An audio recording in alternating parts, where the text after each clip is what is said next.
বেশি বিপদে পড়লে বা বেশি কষ্টদায়ক অসুস্থতায় অনেকে মৃত্যু কামনা করে বসেন।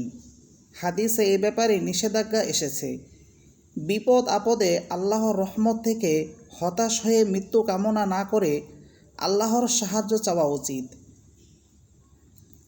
রাসূল সাল্লাল্লাহু আলাইহি ওয়াসাল্লাম বলেছেন, তোমাদের কেউ যেন কিছুতেই মৃত্যু প্রত্যাশা না করে এবং মৃত্যু আসার আগে মৃত্যুর জন্য দোয়াও না করে। কেননা যখন তোমাদের কেউ মারা যায় তখন তার আমল বন্ধ হয়ে যায়, আর মুমিনের দীর্ঘ জীবন শুধু তার জন্য কল্যাণই বয়ে আনে। মুসলিম শরীফ। হযরত আনাস রাদিয়াল্লাহু তাআলা আনহু থেকে বর্ণিত এক হাদিসে রাসূল সাল্লাল্লাহু আলাইহি ওয়াসাল্লাম মৃত্যু কামনা করতে নিষেধ করেছেন। পাশাপাশি যারা জীবনের ব্যাপারে বেশি হতাশ হয়ে যাবে তাদের একটি দোয়াও শিখিয়ে দিয়েছেন।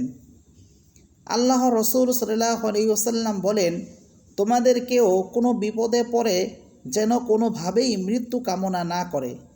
কেউ চাইলে বেশি বেশি এইভাবে দোয়া করতে পারে, আল্লাহুম্মা আহয়িনি মা কানাতিল হায়াতু খায়রান লি ওয়া তাওয়াফানি ইযা কানাতিল ওয়াফাতু খায়রান লি। আল্লাহুম্মা আহয়িনি মা কানাতিল হায়াতু খায়রান লি ওয়া তাওয়াফানি ইযা কানাতিল ওয়াফাতু খায়রান লি। হে আল্লাহ, যতদিন বেঁচে থাকা আমার জন্য কল্যাণকর হয় ততদিন আমাকে জীবিত রাখুন। যখন আমার জন্য মৃত্যুই কল্যাণকর হয় তখন আমাকে মৃত্যু দিন। বুখারী শরীফ। আল্লাহ তাআলা মুসলিম উম্মাহকে হাজারো বিপদে, মারাত্মক অসুস্থতায় ধৈর্য ধারণের তৌফিক দান করুন। বেঁচে থাকাকে অনেক কষ্টদায়ক মনে হলে মৃত্যু কামনার পরিবর্তে নবীজির শেখানো উল্লেখিত দোয়াটি পাঠ করার তৌফিক দান করুন। আমিন।